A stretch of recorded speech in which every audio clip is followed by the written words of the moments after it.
It was an early, foggy morning, and Alex, inexplicably awake earlier than usual, decided to take a solitary walk. The mysterious poster added an element of intrigue to the otherwise mundane morning routine. With no pet to accompany Alex, the town's streets felt unusually empty as they strolled along.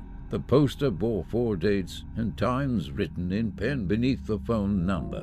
Glancing at the details, Alex realized that one of the specified times was only 15 minutes away. Driven by an inexplicable impulse, Alex settled on a nearby bench, determined to call the number once the time arrived. 15 minutes later, Alex dialed the phone number, anticipation and unease intertwining. What followed sent shivers down Alex's spine. The sound that emanated from the phone was horrifying, a cacophony of crushing meat, infernal roars, and most unsettlingly, the piercing screams of a young child. The child's agonizing screams echoed in the background, drowning out any attempts to communicate. Overwhelmed, Alex swiftly ended the call, drenched in perspiration and trembling uncontrollably.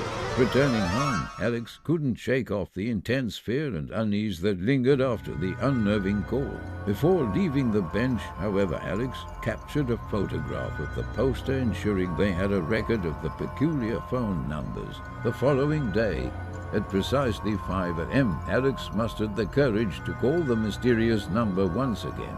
This time, to their surprise, the phone line emitted only a pleasant melody that persisted for 20 minutes. Then, without any explanation, the call abruptly disconnected.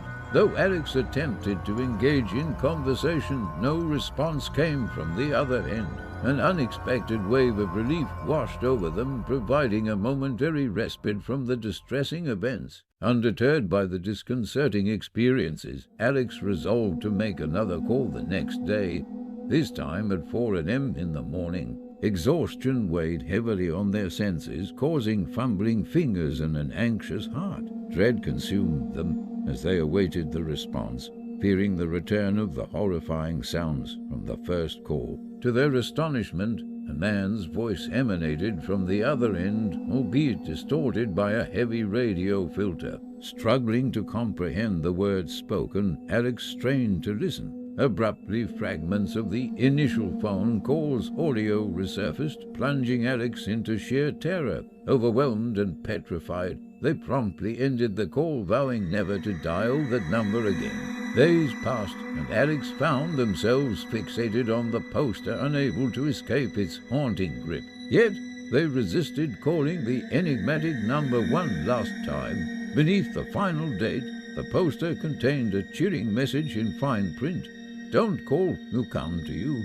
Haunted by nightmares of the child's piercing screams, Alex's nights became a torment. The child, ever present in their dreams, manifested in different ways, sometimes lurking in the shadows, sometimes surrounding Alex in a suffocating embrace. The nightmares grew increasingly vivid, leaving Alex drenched in sweat, gasping for air, and consumed by an unshakable sense of dread. With each passing day, Alex's anxiety intensified. The looming anticipation of an impending visit at 3 a.m. gripped their thoughts, casting a dark shadow over their every waking moment. The haunting audio from the initial call continued to echo in their mind, an ever-present reminder of the eerie connection forged through the mysterious number. Sleep became an elusive refuge for Alex, as the nightmares persisted, growing more vivid and tormenting with each passing night. The child's screams reverberated through their subconscious, mingling with the distant echoes of the haunting phone call. Sleep-deprived and on edge, Alex's once peaceful existence was unraveling. Seeking solace and answers, Alex delved deeper into the history of Oak Ridge, hoping to uncover any clues that might shed light on the enigmatic poster and its ominous message. They scoured local archives, spoke to longtime residents, and even ventured into the town's forgotten corners in search of answers. Their investigation led them to a tale whispered among the town's elders, an old legend about a grieving couple who lost their young son, Tommy Johnson, many years ago. The couple, consumed by sorrow and unable to find closure, had resorted to desperate measures to reconnect with their beloved child.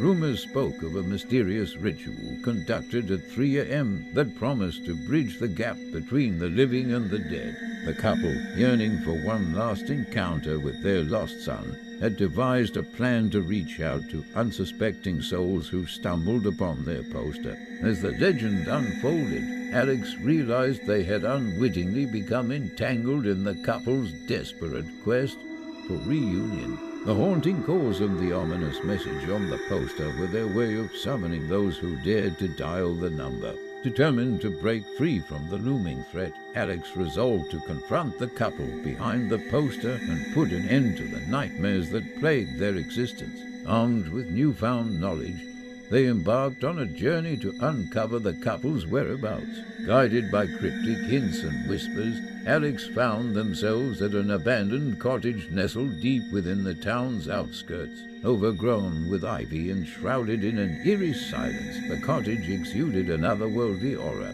As they cautiously entered the cottage, a chill ran down Alex's spine. The air was heavy with grief and longing, echoing the couple's profound loss. In the dimly lit room, a portrait of a young boy caught their eye, a resemblance to the child whose screams had haunted their dreams. Before they could fully comprehend the situation, a ghostly figure emerged from the shadows, the spectre of a grieving mother, her eyes filled with a mixture of pain and longing. Beside her stood the ethereal form of the lost child, Tommy. Through tearful whispers, the mother explained the depths of their sorrow and their desperate yearning for closure. They had hoped that by reaching out to unsuspecting souls, they might find solace and a chance to say a final goodbye. Overwhelmed by empathy, Alex extended a hand of understanding.